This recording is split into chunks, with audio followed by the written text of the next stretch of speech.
2 pieces na FX tool bago natin ipa-deliver. So update mo natin gamit yung ating laptop. Ito guys, kompleto na to. So may mga order na ganito, PM lang kayo guys. So available na to for Honda, Yamaha, and Kawasaki. Okay? So update muna tayo guys. Update mo natin yung isa. So yung version nito ay B24.02. Okay, so ngayon ito yung dati niya. I-delete lang natin yan. Okay, so delete. Okay. So after ma-delete nyan, papasok na natin yung bago nating file na updated. So marami nagpipm sa akin guys, mura lang naman daw to sa Shopee. So yun nga, bumili sila sa Shopee, mura lang naman talaga, around 3 plus. Pero ang problema, babalik sa akin, bakit daw hindi gumagana sa Honda, bakit daw may mga function na hindi gumagana. Yun kasi guys, hindi siya updated. And then siyempre, hindi lang naman kasi update ang binibili dito. May support to guys, siyempre may guide yan. Hindi naman pwede pagkabili ay yun lang yun, di ba? So mas maganda guys pag bumili kayo sa mga ano na, sa mga legit na at marunong magturo. Okay, so ngayon kukunin natin yung files doon sa ating stock. Ayan, copy lang natin yan, copy, and then punta tayo sa disk C, yung kanyang, ayun dito, paste natin dyan. Okay, so hintay lang natin hanggang matapos yan, hanggang mag 100%.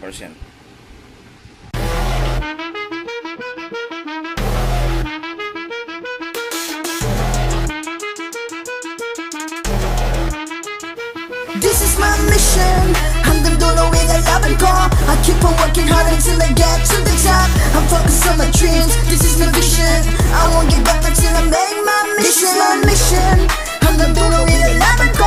I keep on working hard until I get to the top. I'm focused on my dreams. This is my vision.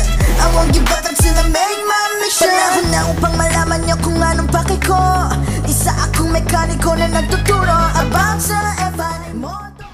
Okay, so click lang natin yung okay. Ayan. Tingnan natin yung kanyang version. Okay, so yan na po yung kanyang version ay 24.11. Okay, so pwede nating testingin to. Ayan, no? Pwede natin siyang testingin dun sa ating testingan. Okay, okay, so testing natin sa Honda. Ayan.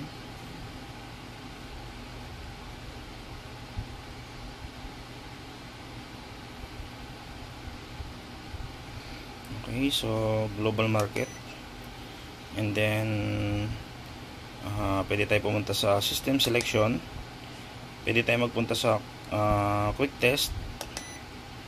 Ayan. So sa quick test, mag-i-scanning siya automatic. Then makikita niyo naman sa screen kung ano yung gagawin nyo. Ayan. So nakalagay dyan may ABS, may yan, nag-i-scanning siya.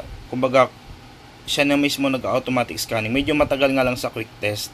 Hindi katulad dun sa isa na pagpipilian, mas mabilis yung siyang i-select. Ayan, no? So may nakalagay dito F2 for quick, F3 for post, F1 for report. Ayan. So medyo matagal nga lang dito guys, kasi ang sinelect natin ay quick. Pero kapag ang pipiliin natin na ito, ayan.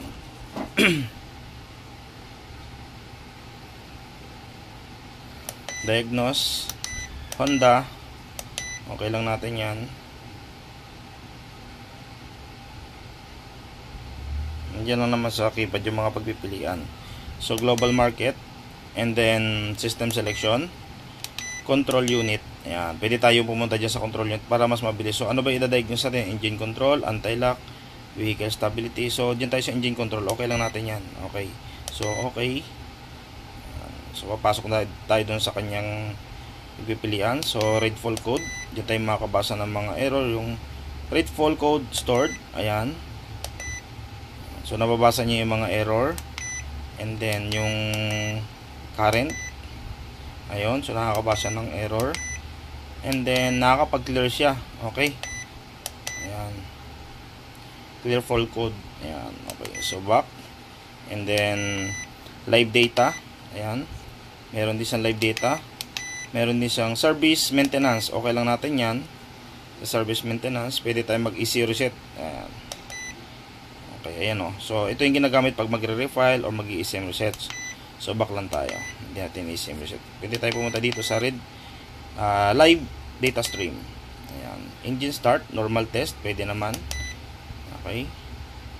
So, F1 to select all. So, click natin yung F1. Ayan. F2 pag done. Okay. So, yan yung mga diagnostic natin. Pwede na tayo mag-diagnose dyan ng RPM, voltage battery, mga sensor na konektado sa makina at nababasa ng ating parameter. So, working ito guys sa Honda. Ayan. And then, sa Yamaha naman, test din tayo. Test naman tayo ng Yamaha. So, meron ako ditong simulator na Yamaha. Yung Honda ko doon. So, habang in-update natin yung isa, so, test naman tayo sa Yamaha kung working ba talaga yung new update sa Yamaha. So, punta tayo sa Yamaha. Ayun. Ito pala guys, pwede ito pan-diagnose ng mga sasakyan. Mga Rusi, pwede siya. Ayan. So, okay lang natin yan. So, pag mga latest na motor na Yamaha, naka-on na yung susian, di mo na kailangan yun off. Pero sa mga old model, on-off ang susian bago pumasok sa settings. So, global pa rin. Global market. And then, system selection. And then, pasok tayo sa control unit. Ayan. So, piliin natin yung number 1. Ayan o. ECM, module, engine control, yung anon. Ayan, okay. So, on lang. Okay lang natin. System initialization. Okay, so read. Yung bululakwa. Ayan. So, makita mo, may current siya na code. Nakikita niya. Then, back. And then, pwede tayo mag-clear ng fault code. Yamaha yan. Okay. So, back. Pwede rin tayo magtingin dito sa service maintenance. Ayan. So, makikita natin dito yung, pwede tayo mag-adjust ito ng CO para sa mga backfire at analysis para sa mga sensor na pwede natin i-actuate or i-test na naka-off yung engine. So dito guys, hindi aandar yung makina ha. So makikita yung throttle position 0 kasi wala namang motor. So next lang natin. Ang next nito, ayan, makikita nyo naman dyan F2 pag next. Ayan Okay. Pwede tayo mag-test ng intake air pressure, and temperature, coolant, temperature, front wheel sensor. Ayan, lean angle sa mga dekambyo, battery voltage, ignition coil, pwede tayo mag-test kung may kuryente ba mula doon sa ECU papuntang ignition coil hanggang spark plug. Injector, pwede tayo mag-test. VBA, pwede tayo mag-test ng solenoid nya. Yung fan, pwede natin i-test sa mga RS150, pwede natin i-test headlight, pwede natin i-test. Ayan. Idle speed control, pwede natin i-test kung gumagana yung rotor. Ayan. Malfunction, makikita nyo, bababasa yung history. Malfunction history, 5. Siyempre, walang motor yan, daming error yan. Ayan. So, meron din siyang air fuel learning. So, kaya niya mag-zero, mag-learning yan. Nakakapag-learning tong tools na to. Ayan, di ba? So, para sa mga nag-open pipe or galing sa open pipe, babalik sa stock, kailangan nyo siyang i-learning. Okay, so F2 lang pag tuloy, balik naman pag F1. Ayan. Okay. So, yun guys. Gumagana sa Yamaha. Okay? So, yun lang. And then, hintayin natin matapos yung update ng isa. Yun. So, nasa 45% na. Okay. So, malapit na matapos yung isa. 97% na. So, yun yung version nyo. B24.02.